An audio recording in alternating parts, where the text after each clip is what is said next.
আসসালামু আলাইকুম। আমাদের একজন নোবেল বিজয়ী সরকার প্রধান ছিলেন, আমরা তাকে নিয়ে নিঃসন্দেহে গর্ব করতে পারতাম, কিন্তু ভাগ্যের নির্মম পরিহাসে সেই নোবেল বিজয়ী অধ্যাপকের সরকারকে এখন বিভিন্ন রাজনৈতিক দল থেকে শুরু করে অনেকেই ফ্যাসিস্ট সরকার হিসেবে অভিহিত করার চেষ্টা করছেন। কেউ কেউ ইউনূস সরকারকে স্বৈরাচারী সরকার হিসেবে উল্লেখ করছেন।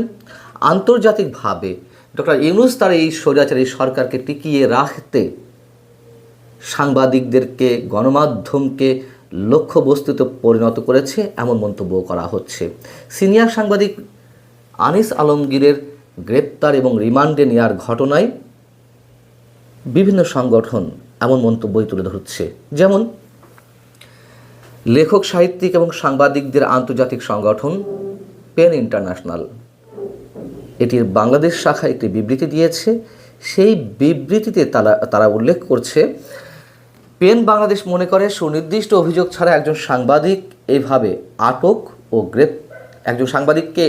আটক ও গ্রেপ্তার দেখানো আইনের শাসনের পরিপন্থী এবং অগ্রহণযোগ্য। অস্পষ্ট ও কঠোর আইনের মাধ্যমে গণমাধ্যম কর্মীদের লক্ষ্যবস্তু বানানো হচ্ছে, যা সাংবাদিক মহলে ভয়ের পরিবেশ তৈরি করছে এবং জনগুরুত্বপূর্ণ গঠনমূলক বিতর্ক বাধাগ্রস্ত হচ্ছে। যুক্তরাষ্ট্রভিত্তিক আন্তর্জাতিক সংস্থা সাংবাদিকদের সুরক্ষায় যেই সংগঠনটি কাজ করে, CPJ, committee to protect journalist, তারাও একটি বিবৃতি দিয়েছে। এখানেও বলা হচ্ছে যে সংবাদ মাধ্যমকে লক্ষ্যবস্তু করা বন্ধ করতে হবে। তারা এই আহ্বান জানিয়ে বলছে, একটি ঐতিহাসিক নির্বাচনে কয়েক মাস আগে একজন সাংবাদিককে আটক করার জন্য সন্ত্রাসবিরোধী আইন ব্যবহার করা গণতন্ত্রের স্তম্ভ সংবাদপত্রের স্বাধীনতার প্রতি অন্তর্বর্তীকালীন সরকারের অঙ্গীকার সম্পর্কে গুরুতর উদ্বেগ সৃষ্টি হয়েছে। সরকারের সমালোচনামূলক মতামত প্রকাশের জন্য সংবাদ মাধ্যমের সদস্যদের লক্ষ্যবস্তু করা বন্ধ করতে হবে। আপনারা জানেন যে সিনিয়র সাংবাদিক আনিস আলমগীরকে যেই আইনে, যে কালা কানুনের মধ্যে আটকানো হয়েছে, সন্ত্রাসবিরোধী আইনে মামলা দেওয়া হয়েছে তার বিরুদ্ধে, ঠিক সেই আইনে আমাকেও আটক করা হয়েছিল 28শে আগস্ট, এবং আমার সাথে আরও অনেকে আটক হয়েছিলেন। আপনারা জানেন, অধ্যাপক থেকে শুরু করে মুক্তিযোদ্ধা পর্যন্ত। তো তখন গেটস্টোন ইনস্টিটিউট, যুক্তরাষ্ট্রভিত্তিক গবেষণা প্রতিষ্ঠান, তারা একটি নিবন্ধ প্রকাশ করেছিল সাংবাদিক সালাউদ্দিন শোয়েব চৌধুরীর। তার শিরোনাম ছিল from peace laureate to press jailer, the authoritarian transformation of Muhammad Yunus. নিশ্চয় বুঝতে পারছেন, শুরুতে যে কথাগুলো বলছিলাম তার মোটামুটি নির্যাস এখানে রয়েছে। যে তো এখানে বলা হচ্ছে, বছরের পর বছর ধরে তুরস্কের রাষ্ট্রপতি রিসেপ তাইয়েপ এরদোগান ভিন্নমত পোষণকারীদের নৃশংসভাবে নীরব করে দেওয়ার সমর্থক হয়ে উঠেছেন, যার ফলে তার দেশ সাংবাদিকদের জন্য বিশ্বের বৃহত্তম কারাগারে পরিণত হয়েছে। আজ আশ্চর্যজনকভাবে একসময় মধ্যপন্থী মুসলিম গণতান্ত্রিক দেশ হিসেবে পরিচিত বাংলাদেশের নোবেল বিজয়ী মোহাম্মদ ইউনূসের অনির্বাচিত সরকার একই বিপজ্জনক পথ অনুসরণ করছে। 2024 সালের ইসলামপন্থী সমর্থিত অভ্যুত্থানের পর থেকে দেশটির সংবাদপত্রের স্বাধীনতার উপর এক অভূতপূর্ব আক্রমণ প্রত্যক্ষ করেছে। সাংবাদিকদের মিথ্যা অভিযোগে কারাগারে টেনে নিয়ে যাওয়া হয়েছে, আদালত কক্ষে আক্রমণ করা হয়েছে এবং অস্পষ্ট সন্ত্রাসবাদ বিরোধী আইনের অধীনে অপরাধী করা হয়েছে। এখানে যে বলা হলো যে আদালত কক্ষে আক্রমণ করা হয়েছে সাংবাদিকদের, নিশ্চয়ই সেটিও আপনাদের মনে আছে।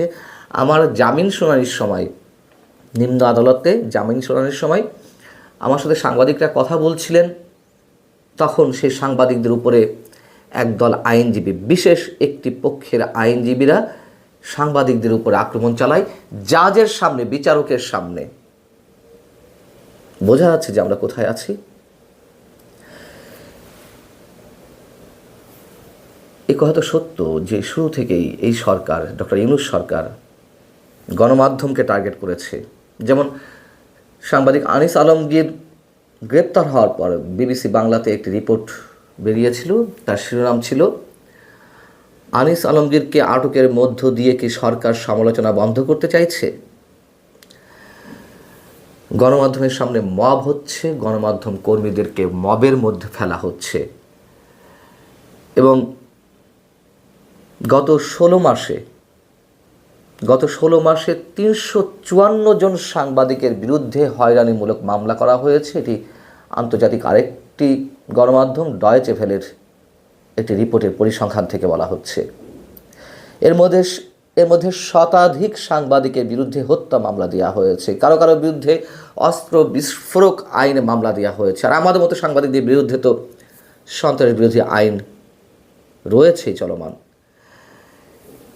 এই যে 354 জন সাংবাদিকের বিরুদ্ধে হয়রানিমূলক মামলা দেওয়া হয়েছে, তার মধ্যে এখনো পর্যন্ত 12 জনেরও বেশি সাংবাদিক কারাগারে রয়েছেন।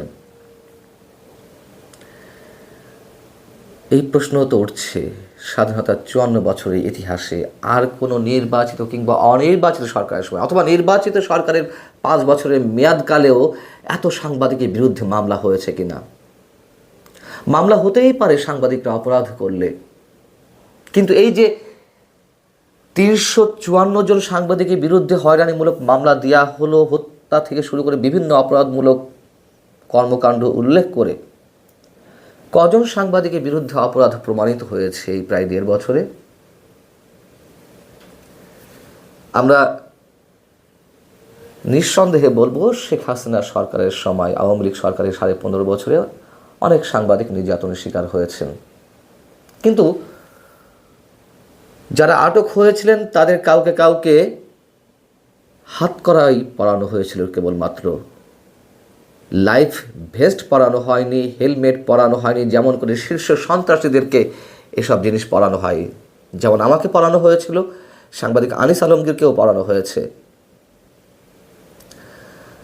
আওয়ামী লীগ সরকারের সময় তো আমরা এও দেখেছি, আমি নিজে অসংখ্যবার সমালোচনা করেছি, কন্টেন্ট তৈরি করেছি আপনাদের সামনে, যে শেখ হাসিনা সরকারের সময় আমি এগুলো বলেছি।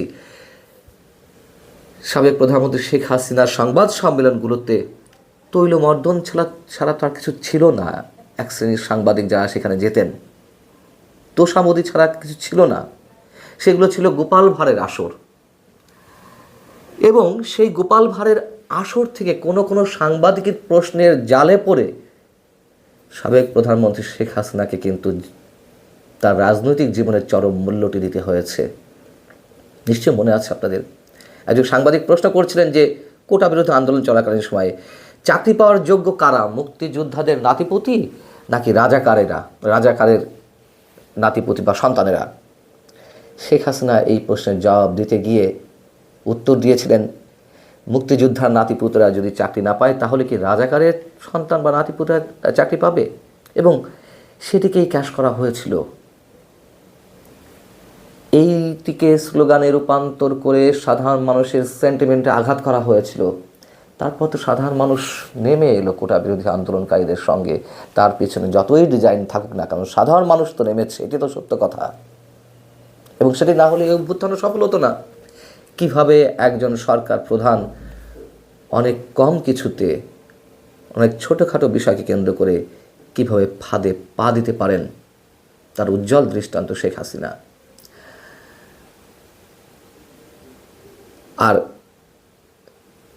সাংবাদিক নির্যাতন করে ঠিক একইভাবে নোবেল বিজয়ী অধ্যাপক তিনি নিজেও কোনো বিপদে পড়তে যাচ্ছেন কিনা সেটা তিনি নিজে ভেবে দেখবেন কিনা, অবশ্যই সেটি তার বিষয়। একটা কথা মনে করিয়ে দিই, যে যেভাবে মেলাতে পারেন, পশ্চিমারা